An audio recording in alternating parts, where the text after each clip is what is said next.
자, 그리고 이재명 대통령과 싸우고 있는 사람, 이분 얘기를 안 할 수가 없습니다. 요즘에 이진숙 방통위원장이 외롭게 이재명 대통령과 싸우고 있습니다.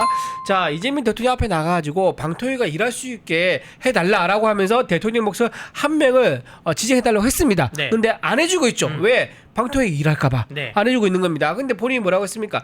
협치를 해가지고 빨리 국정 운영을 정상화시키겠다라고 했는데 실제로 다른 모습이죠. 방통위 이진숙 방통위원장이 이끌고 있는 방송통신위원회에 대해서는 일하지 마라라고 하면서 사람을 안 보내주고 있습니다. 그래서 그때 국무회의 했던 발언을 방통위원장이 열심히 일하기 위해서 메모를 해서 그때 대통령의 관심이 가지고 있는 내용을 보고서식으로 만들었었어요. 보고서를 이제 작성해가지고 보고를 하니까 내가 언제 업무 지시한 적 있느냐라고 또 하는 거예요.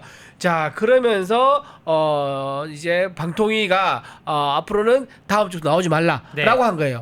자, 그것도 그 대통령이 직접 우리 한 게 아니라 강유정 대변인이 국무회의에 나오지 마라. 강유정 대변인이 국무회의 끝나고 나서 이제 브리핑을 하면서 다음 주부터는 이제 이진숙 방통위원장 안 나오셔도 됩니다라고 이제 얘기를 한 거예요. 그래서 이진숙 방통위원장이 황당하기 때문에 아까 왜 핸드폰 압수됐다 그랬잖아요. 연락 방법이 없잖아요. 연락 본인이 못 받았어. 그러면 방통위 위원장실에 있는 비서실이라든가 해당 부서에 연락해야 되는데 연락도 안 했어. 그 이진숙 방통위원장이 자기가 국무회에 못 간다는 거 어떻게 한 줄 아세요?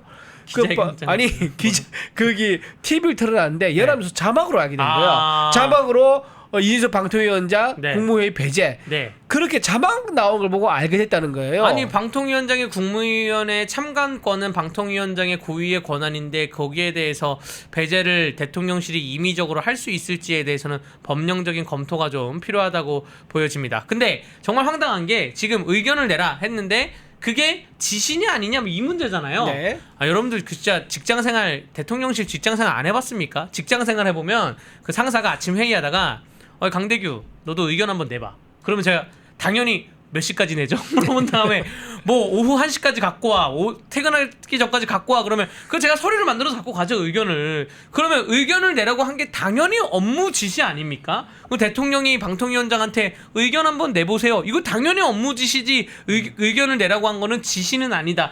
이게 정말 왜 이런 말 가지고 이러한 논쟁 가지고 싸우고 있는지도 너무나 국정이 소모되는 것 같고 대통령실이 말도 안 되는 의견을 내라. 그러니까 지시는 하라가 붙고 의견은 하라가 안 붙거든요. 뭐 이렇게 국어 국립어원적인 입장에서 보더라도 의견을 내라는 거는 지시를 한 게 명백한데 대통령실이 또 무슨 이걸 왜 이렇게 판단했는지와 무슨 권한으로 이진숙 방통위원장을 오지 말라고 하는지 그 권한적인 법령 검토가 필요합니다. 이제 이진숙 방통위원장은 이제 그 정규 그 국무위원이 아니고 그다음에 이제 장관이 아니죠. 그렇기 때문에 방통위원장으로서 임기가 보장이 되어 있습니다. 내년 8월 24일까지 임기가 보장이 되어 있습니다. 그렇기 때문에 오히려 지금 이재명 정권에서는 방통위원장인 이진숙을 쫓아내기 위해서 더 혈안이죠. 왜냐하면 다른 장관들 같은 경우는 이미 이제 후임이 다 지명돼서 청문회가 통과되면 다 대체가는데 그만큼 이제 이진숙 방통위원장이 더 표적이 됐다고 볼 수가 있고 저는 이 점에서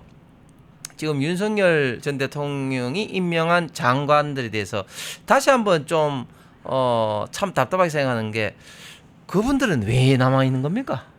도대체 왜 사표 안 내고 왜 객걸리 가듯이 그렇게 남아 있는 겁니까?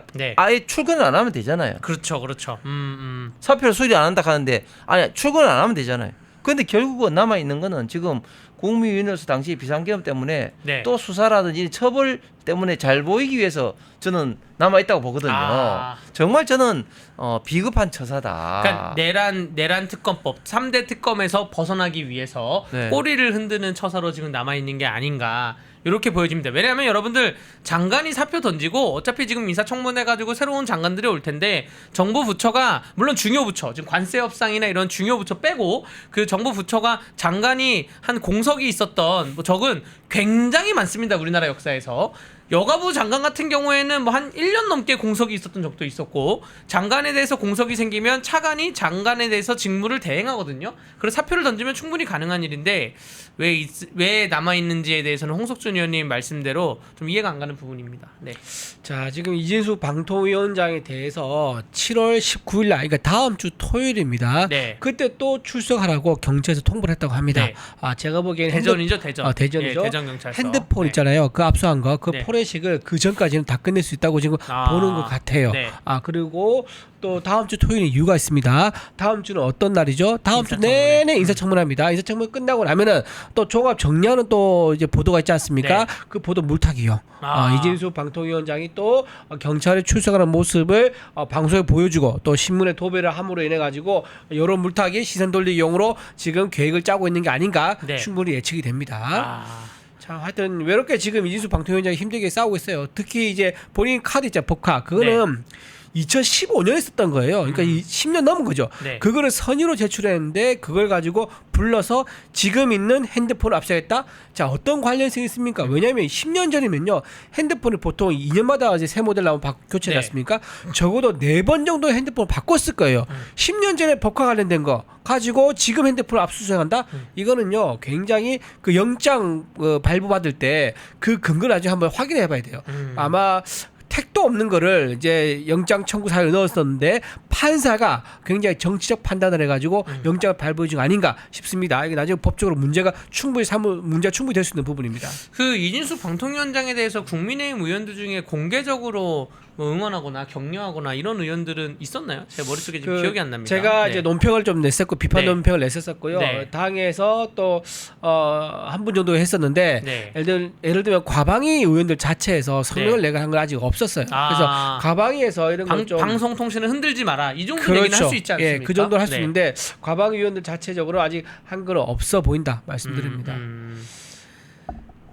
저도 과방위원을 21대 때 했지만 지금 당의 분위기가 전반적으로 그런데 특히 각 상임위별로 사실은 큰 이슈가 터지면 개인 의견이 아니라 상임위에 있는 당의 그렇죠. 의원들이 한꺼번에 그렇죠. 기자회견을 자주 해야 되는데 지금 국민의힘은 그런 게 지금 거의 없어요. 이게 참 큰일입니다. 이번 국감 때 어떻게 할지 한번 좀 보겠습니다. 인사청문회도 보고 국감도 보고. 펜앤마이크에서 추천하는 영상도 보고 가세요. 다른 영상도 즐기시려면 구독 버튼을 꼭 눌러주세요.